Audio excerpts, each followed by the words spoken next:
Good morning, everybody. Whether you're here on the floor or in the balcony or you're online today, we're so excited that you joined us, especially if you're a brand new visitor today. Welcome. We're excited that someone invited you, or maybe you just drove by, or maybe you're tuning in for the first time online. We're excited that you're here as we continue this message series entitled Daniel. And if you're new to Christianity, or if maybe you're not even a Christian and you're here today and you're just kind of seeking to learn a little bit more, Daniel not only is used by God, an amazing man of God, but there's a book written about his stories and his life, and you read the book of Daniel and you see nothing but pressure.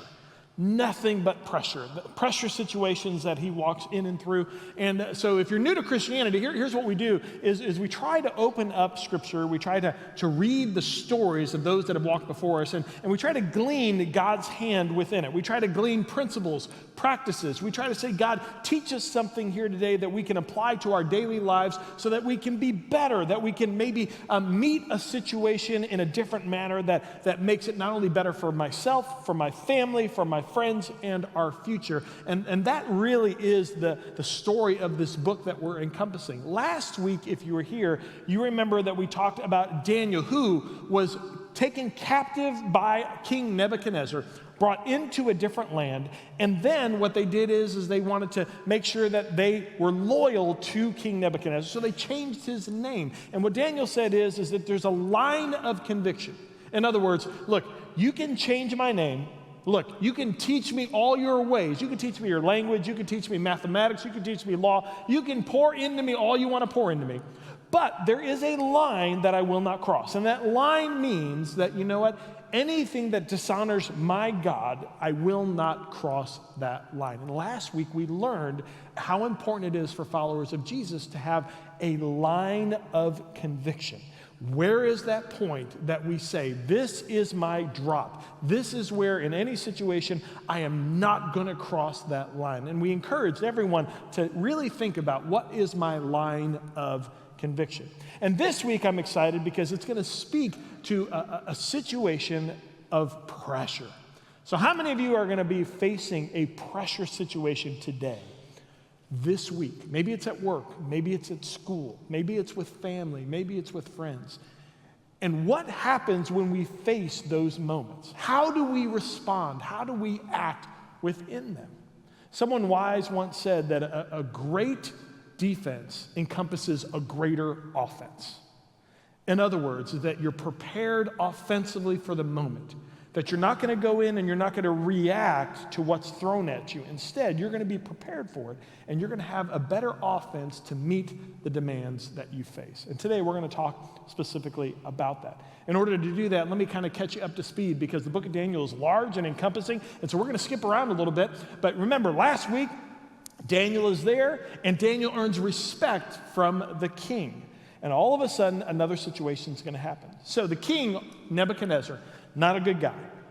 King Nebuchadnezzar, he has a dream in the middle of the night. The Lord kind of encompasses a dream and kind of gives him a warning. And that warning it tells a lot about the future. It tells specifically about him having a gold idol that is going to be created. But he doesn't understand because it's in bits and pieces. And so he gets up, and kings during this time, they had a group of wise people, so they thought, around them that would interpret dreams. So the king comes up after having this dream, and he goes to his wise people, and he's about to tell them the dream he had. And then he thinks, you know what? I've been coming to these wise guys for a long time, and I don't know if what they're telling me is actually true. And if they're really wise, then what I'm going to do is I'm not going to tell them my dream. I'm just going to go ahead and I'm going to tell them that I had a dream. And if they really are wise, they're going to know the dream I had, and then they're going to tell me what the dream means. So he looks at all the wise guys and he says, all right, tell me what dream I had. And they're like, sir, no, that's not how it works. You have to tell us what it is, and then we'll interpret it. And he's like, no. And in fact, he says this. He says, you know what? If you can't tell me the dream that I had, and you can't interpret it then you aren't authentic. And I'm going to get rid of you. I'm going to have you executed. So all of a sudden, all these people keep peppering him. They come, tell us the dream, tell us the dream. He wouldn't tell them the dream. And then he makes an edict and says all the wise men are going to be put to death. Well, here's the problem. Daniel was elevated to wise person status. And all of a sudden, someone close to him says, hey, guess what? You've been sentenced to death. And Daniel's like, what? What did I do? I didn't do anything. And they said, he asked why, and they told him why. So Daniel asks for presence with the king. So Daniel goes up to the king, and he engages with him. And he basically says, King, I can do it. So we pick up the story in Daniel chapter 2, beginning in verse 26. Take a look at this. It says, the king asked Daniel, also known and called as Belteshazzar, are you able to tell me what I saw in my dream and interpret it? So in that moment, the king asked him, and then for time's sake, because again, we don't have a long time to unpack everything, let me give you the Reader's Digest version. So all of a sudden, the king says, can you tell me it? And then Daniel tells him the dream he has and interprets the dream, tells them that there is going to be a gold idol that will be worshiped to, and unpacks the whole dream in front of King Nebuchadnezzar. So, watch what happens next. We pick up the story in verse 46. Then King Nebuchadnezzar fell prostrate before Daniel and paid him honor and ordered that an offering and incense be presented to him. The king said to Daniel, surely the God, your God, is the God of gods and the Lord of kings and a revealer of mysteries, for you were able to reveal this mystery. So Daniel walks into a pressure situation, and we're going to learn today 4 things that we can glean from and try to remember the next time we're in a pressure situation. And the first that we need to learn is this: authentic isn't artificial. Authentic isn't artificial. Now, Terry, what do you mean by that? Let me illustrate this another way. A while ago, I went to my doctor. This was years ago. And they did a blood test on me, and they said, hey, we poked your blood and maple syrup came out. You have a little too much sugar in your diet. Like, what are you eating and drinking? Your sugar levels are really high. And I said, well, I haven't met a gummy bear I didn't like. That's one. And number 2, I just have a cup of coffee in the morning. And they said, well, what do you put in your coffee? I said, well, I go to Dunkin', I get the extra large with cream and extra sugar. And he looked at me and says, you don't really say extra sugar. I go, no, I do extra sugar. He said, how many of those do you have a day? I said, well, 1 and sometimes 2. And he goes, do you realize what you're doing? He says, you can't do that. That is just blowing your sugar level up. And I looked at him, I said, so what does that mean? It means you have to cut the sugar out. And so I fired him, and I got a new doctor that said I could. No, I didn't do that. So I said, okay. And so then what I did was I went home, and I moped, and I pouted, and I talked to a friend. And a friend said, what's your problem? And I told him what happened. And he said, well, Terry, he goes, it's not a problem at all. He said, they have artificial sweeteners that you can use. And I go, I don't know about that. And he goes, no. There is this one, and now if anybody's watching from the company of Stevia, I apologize in advance. I think your company's great. But anyway, he says, there is this stuff called Stevia, and it tastes just like sugar. It's like the same thing. It tastes the same way. And I looked at him, I said, are you serious? He goes, I'm serious. And I'm like, okay. So then I went down to Publix, where shopping is a pleasure. And when I went down the aisle, I went into the sugar area, and I found the big bag of Stevia. And it was like $17 for this huge bag of Stevia. But I'm all in, because I'm excited. I get to have my sugar. So I go ahead and I pull it out, and I go home, and I make my coffee the next morning, and I go ahead and I put the same amount of Stevia that I do of my sugar in my coffee. And I go ahead and I take that big cup of coffee, and I spit it out. Whoa! And even if I put a little bit in, it doesn't taste the same. And and here's what I realized. If you understand what the authentic version is, you understand that it is not artificial, that you can't duplicate it. So case in point, I think there's a lot of us in this room that we say and are truthfully wanting to be able to say, I am a follower of Jesus. But when it comes to living our life in pressure situations, there are people that are watching us. There are people that are gleaning from us. There are people that are wondering what it means to be a Christian. And they watch us, and they watch how are we going to react. Because many people think like, you know what, I'm not a Christian. I don't think I'm a Christian. And what makes you different than me? And so they just analyze and they watch. And sometimes when they watch you, they're looking at the pressure situations and how you respond to them. And the problem with it is there's a difference between authentic and artificial. And if we try and if we are about being an artificial Christian, people can tell. And the problem is there's many individuals who think that the way in which we respond sometimes in an artificial way is actually the authentic version, when we know that that's not it. Let me give you another case in point. There is a tree called a Bradford pear. And you horticulturists out there and watching online are really excited because I'm bringing a Bradford pear illustration in. But did you know that a Bradford pear tree, that if you look at it, it can look healthy. You can put two side by side, and both of them look the same, and they look very healthy. However, you really can't tell with a Bradford pear whether it's healthy or not unless you dig down to its root system. And you can look at the same Bradford pear, and they both will look the same, but if you dig underneath, you can tell one that is rooted and one that is rotten. So here's the question. Have you rooted or have you rotted in your Christianity? When you walk around and you say, I'm a follower of Jesus, and when a pressure situation comes, do you respond in an authentic manner? Or are you pretending to be a Christian in one sense, and when pressure hits, you respond just like anybody else? Where pressure situations should root us. When a storm comes and blows, if you're rooted, it may blow, but you don't break. But if you're rotted, when pressure comes, people will be able to tell. So, authentic is not artificial. And have you rooted or are you rotted? That's the first thing to think about when we face those pressure situations. We continue with the story, and here's what ends up happening. There were individuals within the kingdom that were pretty upset that Daniel and his three friends were elevated. So all of a sudden they're like, what are these Jews doing in positions of power? I wanted that position, and King Nebuchadnezzar went ahead and elevated him. That's not fair. We need to get rid of these Jewish individuals. And so what they did was they devised a plan, because they knew by the example of Daniel and Shadrach, Meshach, and Abednego, these individuals, they knew they were faithful to their God. So they went ahead and devised a plan to have a big gold idol statue built, which was in King Nebuchadnezzar's dream. And what they said is, hey, king, and you're going to read in a second, we think that you should sign a decree to have everybody bow and worship and give honor to you and to the gold statue, knowing that Daniel and his friends would not do it. Let's pick up the story in Daniel chapter 3, verse 10. Your majesty has issued a decree that everyone who hears the sound of the horn, the flute, the zither, lyre, harp, pipe, and all kinds of music must fall down and worship the image of gold, and that whoever does not fall down and worship will be thrown into a blazing furnace. But there are some Jews whom you have set over the affairs of the prophets of Babylon, Shadrach, Meshach, and Abednego, who pay no attention to you, your majesty. They neither serve your gods nor worship the image of gold that you've set up. Furious with rage, Nebuchadnezzar summoned Shadrach, Meshach, and Abednego. So these men were brought before the king.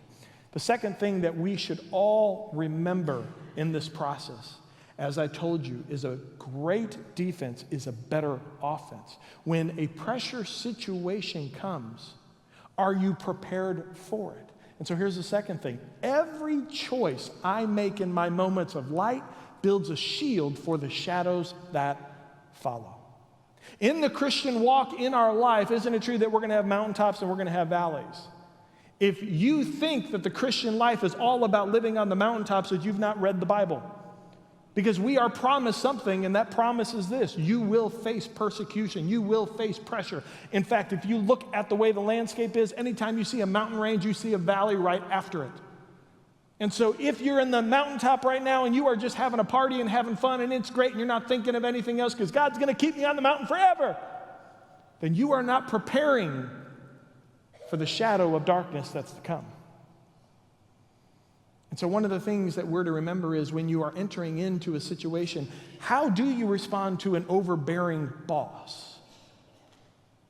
How do you respond to a spouse who might say something that you don't like? How many of you are married in this room? You ever had your spouse say something you didn't like? It's not a surprise, right? But why all of a sudden are we caught off guard when that happens? Oh my gosh, I cannot believe you said that to me. It's gonna happen. You're gonna get on each other's nerves. And so why not, when everything is Pookie Bear and Love Muffin, why not in those moments prepare for the moments that follow and put a plan together to be able to say, hey, we're going to get on each other's nerves, and so let's devise a plan for how we're to talk to one another, how we're to respond to one another, and let's make sure that we follow it. But we don't do that. We get caught off guard. And so if you're a follower of Jesus in this room, have you taken time on the mountain to prepare yourself? Or let me put it another way. Do your past promises propel your prospective pursuits? Try saying that 5 times. Do your past promises on the mountaintop. Let's promise to one another that I'm not going to do this, I'm not going to do this, and I am going to do this, and I am going to do this, and the next time this happens, this is how I'm going to respond. Do your past promises propel your prospective pursuits? In other words, do your promises get you the results that you desire? Or have you made past promises and they don't come out in the future? Or maybe you don't even make the past promises. This doesn't happen in relationships. This happens with educational choices. On the mountaintop, before you get into the situation, have you written down what your desires are and what you feel God's leading you to? So that way when the decision time comes, you can go back to those past promises and say, no, this is what I said that I wanted to do. I'm not going to emotionally make a decision. A career direction, financial management. How many of you have a budget and you haven't looked at it in 6 months? We're not going to do this, we're going to do this, we're going to do this, and then you don't look at it. Health and lifestyle. There's some in this room that struggle with substance use. I'm not going to do it again. I'm not going to do it again. Social relationships. I'm not going to date him again. I'm not going to date her again. Online behavior. I'm not going to click it. I'm not going to look at it. Or just time management. I won't be late. I won't be late. I won't be late. Do your past promises propel your pursuits? Ephesians 5:11 says this, have nothing to do with the fruitless deeds of darkness, but rather expose them. In other words, when you're on the mountaintop and you can think clearly and things are peaceful, you can say, you know what, those happen to me all the time, and I'm going to put a plan together not to do this, this, this, or this. We're going to, in peace, make our plans so we don't react and we don't emotionally get pulled away from what God desires for us. So let's make sure that we put that plan together. Let's also make sure that we're authentic when we do it. We continue the story because all of a sudden Nebuchadnezzar is going to get pulled in, and he realized that Shadrach, Meshach, and Abednego. Notice that Daniel's not involved in this. Some might say, well, Terry, wasn't Daniel thrown? No, Daniel was not thrown into the furnace. Daniel actually was not a part of this part of the story. Most theologians think that he was involved in other things and not in the area when all this was going on. So his buddies are left hanging dry. And so here they are, and all of a sudden they're facing the fiery furnace. Picking it up in verse 19. It says, then Nebuchadnezzar was furious with Shadrach, Meshach, and Abednego, and his attitude toward them changed. He ordered the furnace heated 7 times hotter than usual and commanded some of the strongest soldiers in his army to tie up Shadrach, Meshach, and Abednego and throw them into the blazing furnace. So these men, wearing their robes, trousers, turbans, and other clothes, were bound and thrown into the blazing furnace. The king's command was so urgent that the furnace so hot that the flames of the fire killed the soldiers who took up Shadrach, Meshach, and Abednego, and these 3 men, firmly tied, fell into the blazing furnace. The king Nebuchadnezzar leapt to his feet in amazement and asked his advisors, weren't there 3 men that we tied up and threw into the fire? They replied, certainly, your majesty. And he said, look, I see 4 men walking around in the fire, unbound and unharmed, and the 4th looks like the son of the gods. It's an amazing story. Shadrach, Meshach, and Abednego are there at this furnace. For those of you that understand culturally, back during those days, they would have these big fiery furnaces, and on the bottom of these furnaces, they would have a big, huge grate that would come down that they could open up at different ways, and that would allow the oxygen to come in so that it would heat the furnace up. And so when he said 7 times higher, basically they opened that sucker up and let all the oxygen in, so the fires would just be blazing hot. And when they opened the door, the soldiers, to be able to put them in, the fire was so blazing that it burst out from when they opened it, and it consumed the soldiers, and they fell in, the 3 that fell in. They close the door, and the 3 are in there, and then King Nebuchadnezzar goes to the grates to look underneath to be able to see within the fire, and he sees 4 figures. Theologians will tell us that this is either a theophany or a Christophany, and theologians will say this was a Christophany. A Christophany is a manifestation of Jesus Christ here on earth before he came. Many might say, well, what's a theophany? A theophany is an angel of the Lord that came, that is an angel. But when it says angel of the Lord and we believe it to be Jesus Christ, it's called a Christophany, and Jesus Christ was there in the fire. And this is the third thing that you need to remember when you're facing a fiery decision or a fiery situation. In life's fiercest blaze, Christ stands guard. He's there. Now, some of you might say, well, that's great, and I love Christians because we're so fickle creatures. Like, we love a good story, but we want to get to the end. How many of you have ever read a good book and you're like, I got to get to the end, I got to know what happens? Well, I think we do this with this story because many times we sit there and we go, all right, they were thrown in the fire, and then Jesus came and Jesus delivered them and got them out. But really, if you think about it, it's a little bit different than that. Like if I was Shadrach, Meshach, and Abednego the night before, I'd be like, okay, we're doomed to die. And I'd be like, all right, God, we've honored you. And the reason why we're sentenced to death is because we honored you. And you've come, before and you've saved us. So, all right, God, tomorrow morning we're going to be thrown into this furnace. And so, hey, if you can do us a solid, if you could just, do something here. Like, I don't know how you're going to do it, God. Like, a rainstorm's going to come and all the wood's going to be wet and we can't do it. And it's going to, we're looking, and then like Meshach is looking and saying, I don't see any clouds. Like, okay, well, maybe that's not it. And as they're looking through the prison, windows, this is Terry's version, they look and they see them throwing wood into the fire and it blazing higher. And then he's thinking, well, maybe, all the people making the fire, they're all going to burn up and then no one's going to be there to know what to do and it's just going to die out. No, it looks pretty hot. It looks pretty hot. Okay, God, maybe the king's going to die. Maybe we make him tomorrow morning or the furnace is going to blow over. All right, we can't wait to see what God's going to do. It's going to be amazing. And all of a sudden they go to sleep and they wake up the next morning and they rush to the window and they look and like, nope, it's there and it's hot and they're ready for us. And all of a sudden they come out and they're like, all right, God, this is fun.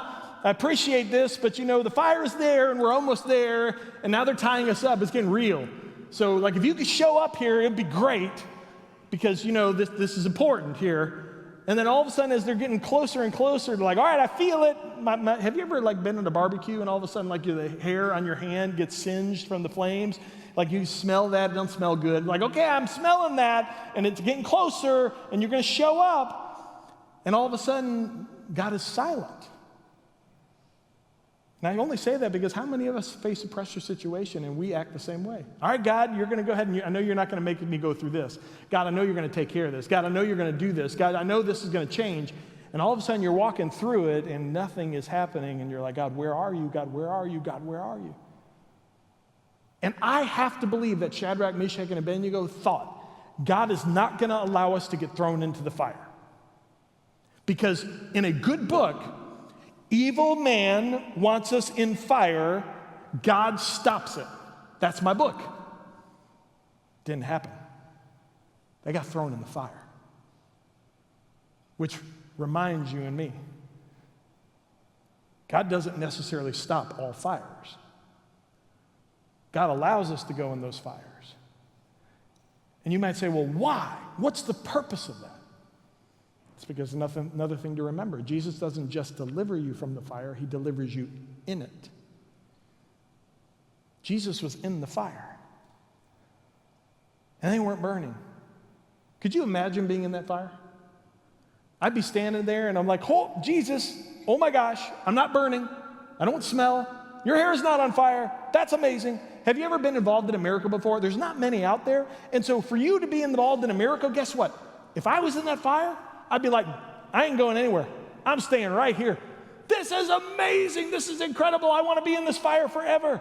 You're going to see King Nebuchadnezzar. He's going to be calling them to come out. I'd be like, nope, I'm good right here. I'm good. This fire is amazing. This is incredible because Jesus is here and I'm close to him. I see him. I feel him. I know he has my best interests in mind because now I know it. How many of you are going through a fire and you can't wait to get out, but Jesus is right there with you and all he's saying is you're missing it. I'm right here. You keep looking to get out, but I'm right here and there's something for you to gain.